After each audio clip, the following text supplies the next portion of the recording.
বাঁকুড়ার ছাগুলিয়া গ্রামের মনসারাম চৌধুরী, আমরা দেখিয়েছিলাম মনসারাম চৌধুরী আধার কার্ড পাচ্ছেন না। কেন না, তার শারীরিক জটিলতা আছে, যার জন্য 16 বছরও তার আধার সম্ভব হয়নি। তার বায়োমেট্রিক নেওয়া সম্ভব হচ্ছিল না। দেখুন, হাতটা দেখলে বুঝতে পারবেন বায়োমেট্রিক নেওয়া সম্ভব হচ্ছিল না। 27শে মার্চ আমরা এই ছবি দেখাই যে যদি বায়োমেট্রিক কেউ না দিতে পারে, যদি কারোর শারীরিক সমস্যা থাকে, জটিলতা থাকে, তাহলে কি তার আধার হবে না? আধার যদি না হয়, স্বাস্থ্যসাথী কার্ড হবে না। স্বাস্থ্যসাথী কার্ড না থাকলে বিনামূল্যে চিকিৎসা হবে না। আমরা এই খবর দেখিয়েছিলাম 27শে মার্চ। এবার দেখুন,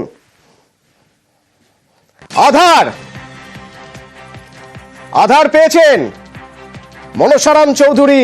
বাঁকুড়ার ছাগুলিয়ার মনসারাম চৌধুরী আধার পেলেন। কিভাবে আধার পেলেন? এতদিন হচ্ছিল না আধার, বায়োমেট্রিক নেওয়া যাচ্ছে না বলে আমরা খবর দেখালাম, তারপরেই আধার হয়ে গেল। কিভাবে? প্রিয়ব্রত আছেন আমার সঙ্গে। প্রিয়ব্রত, কিভাবে আধার পেলেন মনসারাম? দেখো, এই আধার যে প্রক্রিয়া, সেই প্রক্রিয়া হচ্ছে বায়োমেট্রিক লাগে এবং হাতে যে ছাপ, সেই ছাপ দিতে হয়। অন্যদিকে মনসারাম লায়ক ছাগুলিয়া গ্রামের সেই মনসারাম লায়ক দীর্ঘ 16 বছর ধরে আধার কার্ড জনিত সমস্যায় ভুগছিলেন, কেননা আধার কার্ড না হলে স্বাস্থ্যসাথী কার্ড হচ্ছে না। অন্যদিকে মনসারাম চৌধুরীর যে রুমাটাইড আর্থারাইটিস রোগে আক্রান্ত, এই বিরল রোগে হাত বেঁকে যায় এবং আঙুলের যে ছাপ, সেই ছাপ কিন্তু পাওয়া যাচ্ছিল না। অন্যদিকে তার কর্নিয়া জনিত একটি সমস্যা রয়েছে, তাই চোখের আইরিস ধরে যে আধার কার্ড হয় সেখানেও কিন্তু সমস্যা দেখা দিচ্ছিল। অন্যদিকে ব্লক স্তর, পঞ্চায়েত সহ বিভিন্ন জনপ্রতিনিধি এবং জেলা শাসকের দপ্তরের দ্বারস্থ হয়েছিলেন মনসারাম রায় চৌধুরী এবং তার পরিবার। বারে বারে কিন্তু বিভিন্ন দপ্তর থেকে তাকে ঘুরিয়ে দেওয়া হয়, অনেকবার চেষ্টাও করা হয় আধার কার্ড করে দেওয়ার, কিন্তু তারপরও হচ্ছিল না।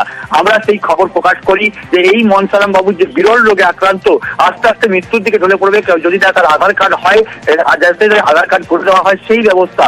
এবং সেই ব্যবস্থার ফলেই কিন্তু নজরে আসে জেলা শাসক দপ্তর থেকে তাকে ফোন করা হয় এবং তার সমস্যার কথা জানতে চাওয়া হয় এবং জেলা শাসক নিজে উদ্যোগ নিয়ে তাকে ডেকে পাঠান এবং ডেকে পাঠিয়ে আধার কার্ড জনিত যে সমস্যা, সেই সমস্যা মিটিয়ে দেওয়া হয়। অবশেষে আধার কার্ড পেয়েছে অনার ছাগুলিয়া গ্রামের এই মনসারাম চৌধুরী।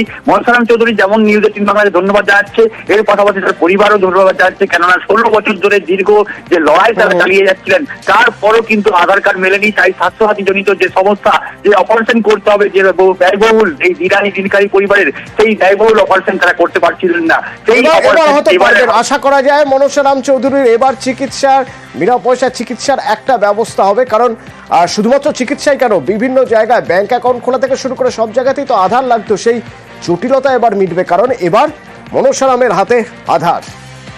নিউজ 18 বাংলার জন্য আধার কার্ডটা হাতে পেয়েছি, সেই জন্য অনেক খুশি। নিউজ 18 বাংলাকে অনেক ধন্যবাদ জানাই। আমার আজকে ট্রিটমেন্ট হবে। 16 বছর ধরে আমার কোনো ট্রিটমেন্ট হয়নি, ওই আধারের জন্য ট্রিটমেন্ট হচ্ছিল না। এই যে হাতের আঙুলগুলো বেঁকে গেছে, চোখের রেটিনার গোলমাল আছে। নিউজ 18 বাংলার জন্য আমার আজকে স্বপ্ন পূরণ হলো। খুব খুশি, অনেক আনন্দ লাগছে। এতদিন হয়নি, কেউ গুরুত্ব দেয় নাই। নিউজ 18 বাংলার খবর দেখিয়েছেন বলে এই ডিএম সাহেব আমাকে লোক পাঠিয়ে আমার ছেলেকে আধার কার্ড করার ব্যবস্থা করেছে। আধার কার্ডের জন্য চিকিৎসা হয়নি, স্বাস্থ্যসাথী কার্ড হয়নি, সরকারি সাহায্য কিছু হয় না। এবারে সবই হবে আশা করি। আধার কার্ডে যদি কোনো ফিঙ্গারপ্রিন্টের কোনো সমস্যা থাকলে করা যায়, কারণ প্রভিশন আছে বায়োমেট্রিক এক্সেপশন করে করা যায়। তো ওনাকে ডেকেছিলাম পোস্ট অফিসে, আমাদের এন্ড থেকে ডিস্ট্রিক্ট থেকে একজন অফিসারও গিয়েছে, তাতে করে ফিঙ্গারপ্রিন্টের যে সমস্যা ছিল সেটাকে এক্সামিশন মাধ্যমে করা হয়েছে। অ্যাওয়ারনেস না থাকার জন্য আধার কার্ড হচ্ছে না, এই ফ্যাসিলিটি গুলো প্রোভাইড করতে পারি, সেটা আমরা চেষ্টা করি। আর ওদিকে পুরুলিয়ার সুমিত দেওঘড়িয়া পড়েছেন মহা বিপদে। সুমিত দেওঘড়িয়া পার্ট টাইম দর্শন পড়ান, 18 বছর গার্লস স্কুলে চাকরি করেছেন, কিন্তু এবার আর করতে পারবেন না। প্রধান শিক্ষিকা বলে দিয়েছেন না, যেহেতু তিনি পুরুষ, সুতরাং নতুন নিয়ম অনুযায়ী গার্লস স্কুলে চাকরি করা যাবে না। ইন্দ্র রয়েছে আমার সঙ্গে পুরুলিয়া থেকে। ইন্দ্র, সুমিত দেওঘড়িয়া কি জানাচ্ছেন, কেন চাকরি করা যাবে না তাকে বলেছেন প্রধান শিক্ষিকা, নিয়মটা কি?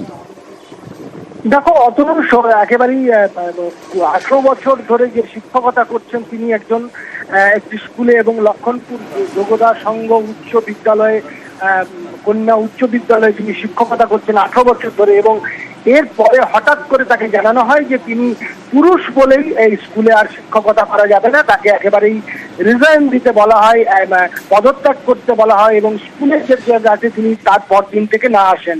গত 3রা এপ্রিল তাকে এইভাবেই জানিয়ে দেয় প্রধান শিক্ষিকা স্কুলের, এবং তিনি ইতিমধ্যেই জেলা শিক্ষা ভবনে যোগাযোগ করেন। সেখানেও আমরা কথা বলেছিলাম ডিআই এর সাথে। ডিআই কি বলছেন একইভাবে মানে ওই সাবজেক্টের যদি টিচার না থাকে সেটা কাউন্সিলের সঙ্গে কথাবার্তা বলে ওনারা নিজের মতন করে রাখে।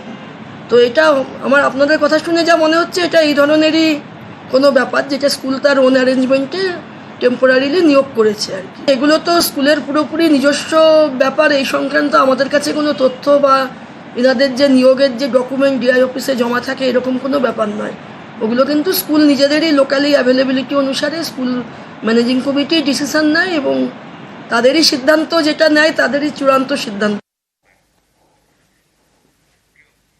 কলকাতা পুরসভার নথিতে জালিয়াতি। কিরকম জালিয়াতি? না, নথি বিকৃত করে ছোট জায়গায় 5তলা বহুতল তৈরির চেষ্টা হচ্ছিল। কাজ বন্ধ করে তদন্তের নির্দেশ দিয়েছেন মেয়র।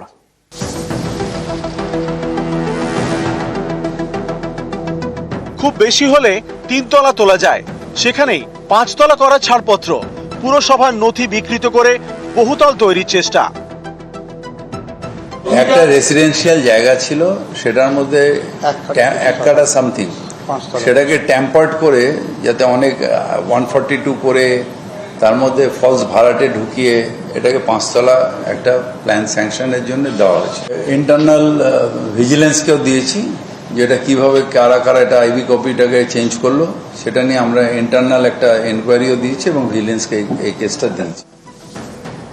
শিয়ালদার কাছে কলকাতা পুরসভার 50 নম্বর ওয়ার্ড, পুরনো কলকাতা। এখানেই মহেন্দ্র সরকার স্ট্রিটে ভাঙা হয়েছে পুরনো বাড়ি। মেট্রোপলিটন ইনস্টিটিউশনের একটি বাড়ির পরেই ছিল পুরনো বাড়িটি, সেটা ভেঙেই বহুতল তৈরির ছক। 1 কাঠা 15 ছটাক জায়গায় তৈরি হবে 5তলা বাড়ি। পুরসভার নিয়ম অনুযায়ী নতুন 5তলা বাড়ি করতে অন্তত 3 কাঠা জমি দরকার। তাহলে 1 কাঠা 15 ছটাক জায়গায় G+4 বহুতল তৈরির ছাড়পত্র মিলল কিভাবে? এই নিয়ে খোঁজখবর শুরু করেন পড়শিরা। তাতেই উঠে আসে চাঞ্চল্যকর তথ্য। জানা গিয়েছে কলকাতা পুরসভার নথি বিকৃত করা হয়েছে। পুরো নথি বিকৃত করেই 1 কাঠা 15 ছটাক জমিতে 5তলা বাড়ি তৈরির প্ল্যান পাস করানো হয়েছে। পুরসভার ইন্সপেকশন বুক বিকৃত করে ভাড়াটিয়ার নাম ঢোকানো হয়েছে। কলকাতা পুরসভার অ্যাক্টের 142 নম্বর ধারা অনুযায়ী 2009 সালের আগে থেকে ভাড়াটিয়া থাকলে এক্সট্রা ফ্লোর এরিয়া রেশিও পাওয়া যায়। এক্ষেত্রে পুরনো বাড়ি ভেঙে ফ্লোর এরিয়া বাড়ানো যায়। স্থানীয়দের দাবি, মহেন্দ্র সরকার স্ট্রিটের এই বাড়িতে কখনোই ভাড়াটিয়া ছিল না, কিন্তু পুরো নথি বিকৃত করে দেখানো হয়েছে বাড়িটিতে ভাড়াটে ছিলেন। তাতেই মিলেছে ছোট জায়গায় 5তলা বাড়ি তৈরির পুরো অনুমতি। এই নিয়ে জল গড়ায় কলকাতা হাইকোর্টে। মামলা করেন এক প্রতিবেশী, যিনি পেশায় আইনজীবী। খালি চোখেই আপনি দেখতে পারবেন যে পেনে করে ওই একটা টেনেন্টের নাম জয় শাহ ট্যাম্পার করে ঢোকানো 97-98 2003-04। এবার কর্পোরেশনের আরেকটা কপি থাকে, সংরক্ষিত কপি, সেটা হচ্ছে সার্ভার কপি, সার্ভারে তোলা থাকে, সেটাকেও কিন্তু ট্যাম্পার করতে পারে না। তো আমি মাননীয় মেয়রকে চিঠি করলাম, কমিশনার সাহেবকে চিঠি করলাম, ওনারা দ্রুত বেগে ডকুমেন্ট সব আনালেন এবং সার্ভার কপি বার করালেন। ওখান থেকেই পুরো খোলাসা হলো দেখে যে পুরো হার্ড কপিটা ট্যাম্পার করে টেনেন্ট ঢুকে টেনেন্টের প্রভিশন নিয়ে 2 তলা যতই এক্সট্রা হোক ওই এক্সট্রা এফআইআরটা নিয়েছে। খুবই ভালো উদ্যোগ। উনি অ্যাটলিস্ট বুঝতে পেরেছেন আমাদের সমস্যাটা কি হয়েছে। একটা এটা হয়তো কয়েকটার মধ্যে একটা হয়তো ধরা পড়েছে, এরকম হয়তো অনেক হচ্ছে বা হচ্ছে, আমরা হয়তো জানি না। আমরা তো কাগজে পড়ছি মানে ছোট জায়গার মধ্যে অত বড় বড় বাড়ি হয়ে যাচ্ছে, হেলে পড়ছে, ভেঙে যাচ্ছে, এটা হয়তো ওরকমই হতো। কলকাতা পুরসভার নথিতে কারচুপি, সরকারি নথিতে হাতে লেখা, তার উপর পুরসভা স্ট্যাম্প। এটার থেকে প্রমাণিত হয়ে গেল যে পুরসভা কতটা দুর্নীতিগ্রস্ত। মেয়র দুর্নীতিগ্রস্ত যদি নাও হয়ে থাকেন, মেয়র ধৃতরাষ্ট্র তো বটেই, এই ডিপার্টমেন্টের এমআইসি উনি, আমি তো অন্য কাউকে দোষ দিতে পারবো না। বেশিরভাগই মানুষ ভালো, 1% মানুষের জন্য একটা প্রতিষ্ঠান বদনাম হয়, 1%। আমি আসার পর চেষ্টা করেছি মুখ্যমন্ত্রীর নির্দেশে যে এইটাকে ঘোচানোর জন্য আমরা এই স্টেপগুলোকে নিয়েছি। এই যে সব কিছু অনলাইনে করেছি, সব কিছু ওয়েবসাইটে দিয়ে দিয়েছি। পুরসভার নথি কিভাবে বিকৃত করা হলো এই নিয়ে মুখ খুলতে নারাজ জমির মালিক। তিনি বল ঠেলেছেন প্রমোটারের কোর্টে। প্রমোটার সুপ্রিয় দাশগুপ্তর বক্তব্য, বিষয়টি বিচারাধীন, আইনজীবীর পরামর্শ ছাড়া মন্তব্য করব না। মেয়র ফিরহাদ হাকিম এই বাড়িতে কাজ বন্ধ তো বটেই, সেখানে ভিজিলেন্সের অর্ডার দিয়েছেন। এখন দেখার এই কেঁচো খুঁড়তে কি কেউটে বেরোয়। ক্যামেরায় রাজীব সিং এর সঙ্গে বিশ্বজিৎ, নিউজ 18 বাংলা। ঝাড়গ্রামের সাঁকরাইলে রাত ভোর তাণ্ডব। সকাল হলো যখন, তখন মানুষ দেখলেন যে চাষের জমি থেকে শুরু করে সব ছাড়খাড় করে দিয়েছে হাতি।